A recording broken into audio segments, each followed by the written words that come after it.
Nakuona mshabiki wa Simba umewaka na umependeza. Ise nilijua tu utauliza kama kawaida. Na naona leo umependeza kinoma, una happy. J Root Betty way.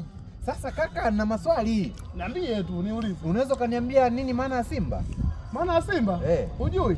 Si ubaya au bwela? Ubaya Ngorongoro utamjua Simba. Mikumi kule utamjua Simba ni nani? Sawa kaka. Kwa nini unajiita Simba na unapigwa mara 5 mfululizo na Yanga? Nani? Yanga ndo nani? Mtani wako. Mtani Yanga? Sasa mimi nakwambia hivi, sawa? Ndio. Hatua ya makundi tunaenda sasa hivi. Ndio. Sawa?